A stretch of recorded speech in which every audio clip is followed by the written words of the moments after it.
Hello! Kumusta po kayo mga ka-senior? Mga dudong, mga inday, kumusta kayo? Maulan ngayon ang panahon. Maulan rin ba sa inyo? Dito maulan sa amin eh.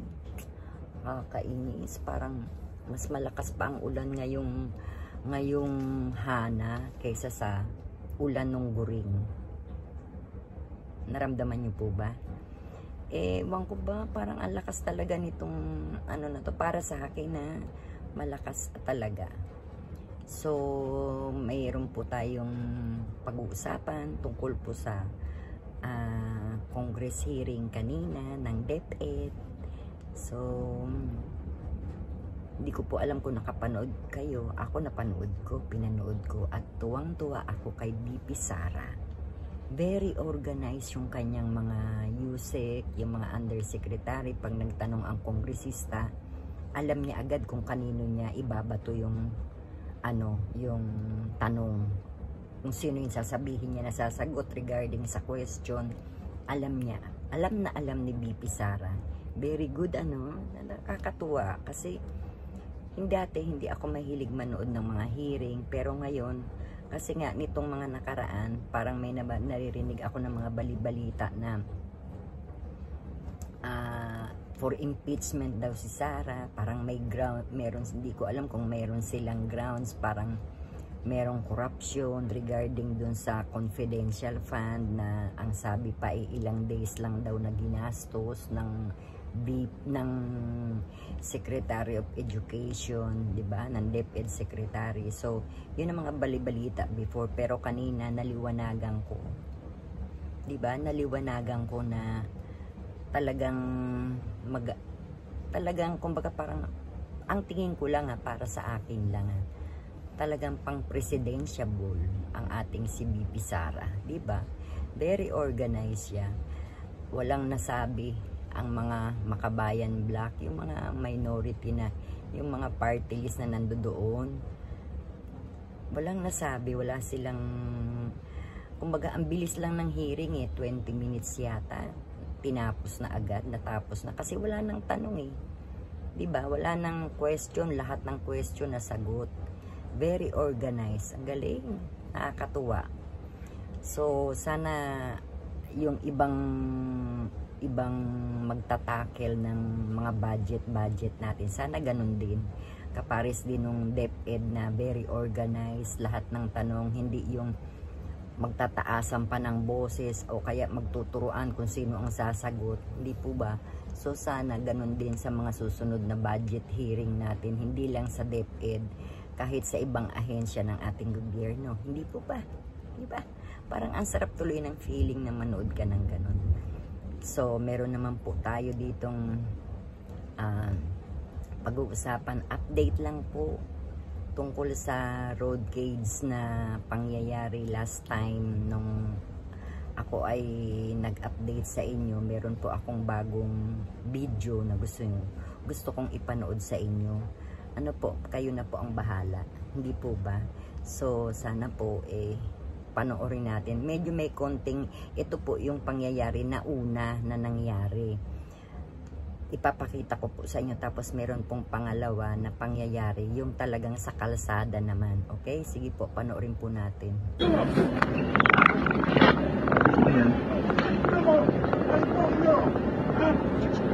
Hindi po ba? Nakita niyo po ba? Yun yung unang pangyayari.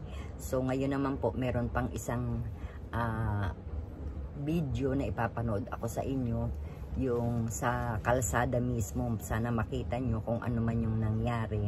Kayo na po ang humusga, hindi po ba? Kayo na po ang tumingin. Panoorin po natin. Mga sakyaw, bigla niya pinato. Siyempre sabay pag dyan, tututukan na niya ako ng baril sa sabay bato. May baril nga Yeah. Hindi mo makaporma. May hawak sa baril. Yung dinidinay niya kanina, wala doon sa baril.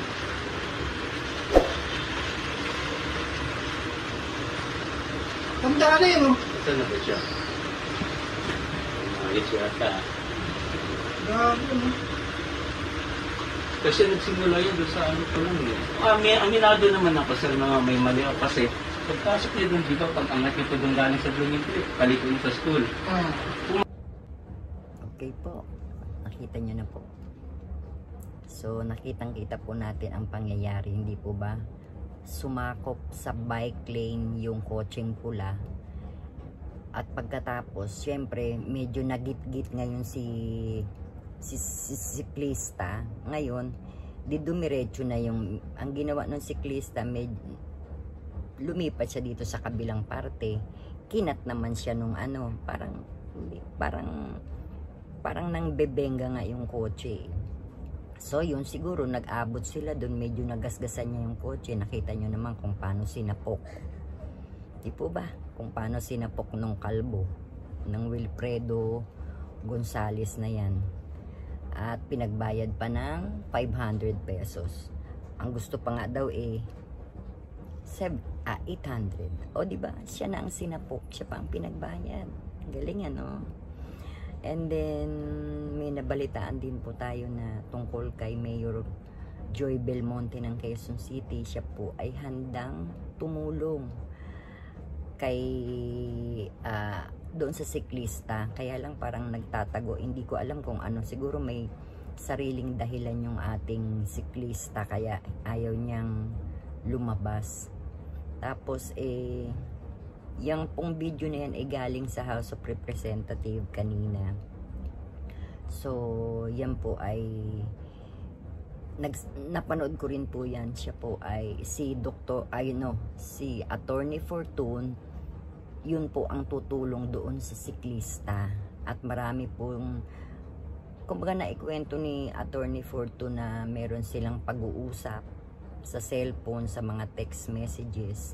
Naikwento po ni Attorney Fortune. Kaya lang po parang natatakot na lumabas at maghabla ng kaso yung siklista. Siyempre may pamilya rin siguro yun. So parang ganun, kahit pa, kasi hindi naman po pwede na ma-file ng kaso pag walang complainant. So kailangan po ang complainant talaga. Hindi po ba? Kaya sana maisip ng mga tao na hindi naman dapat gaganunin. Siklista, kawawa naman, di ba? Parang nasaan ba ang puso mo? Tinan mo ang pagkaibahan ng estado nila, yung siklista at yung dikotse. Di ba? Ang laki ng diferensya. Sana naman meron tayong puso na malaman natin na hindi ko na to patulan if ever kung ang may kasalanan ay yung siklista. Kasi wala naman tong ibabayad sa kotse ko pagka sana ganun. Ay nako. So meron pa po tayong last na pag-uusapan tungkol po sa mga bili-bilihin natin ngayon, di ba? Hindi na talaga mapigilan ang pagtaas ng bilihin, mga ka-senior, mga dudong, mga inday. Di ba? So, nung isang araw na malengke, nagulat ako sa kamatis. 260 per kilo. Grabe. Imaginein mo. 260 per kilo.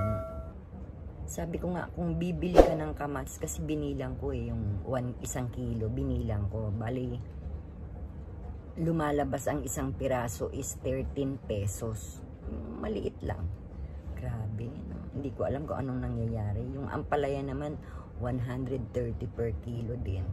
Tapos yung sili na, yung red and green pepper, yung malalaki, bumili rin ako, isang piraso, 27 pesos. Yung maliit lang, hindi malaki, hindi maliit. Yung katamtaman lang. Kasi 600 per kilo ba naman? Diyos ko, grabe.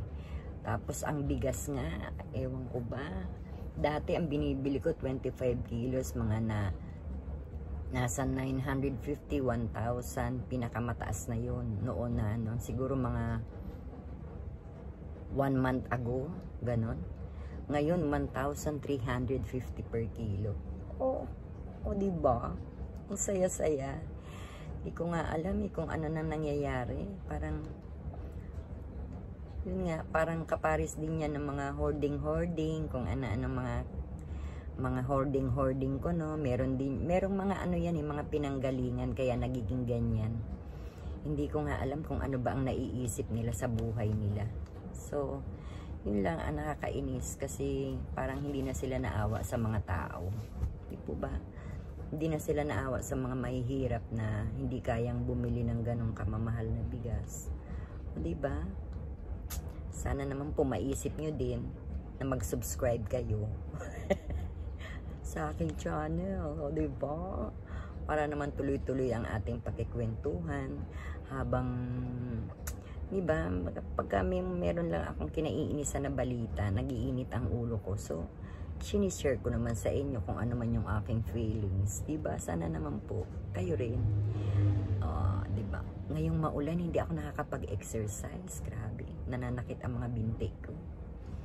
So, sana matapos na rin tong ulan natin. Di po ba? Kasi nakakainis. Ang daming hindi ka makatuyo ng sampay. Di ba? Ewan ko ba? So, yun lang po mga ka-senior, mga dudong, mga inday. Sana po magkita-kita po ulit tayo sa susunod. Don't forget to like and subscribe. Okay? Good night po.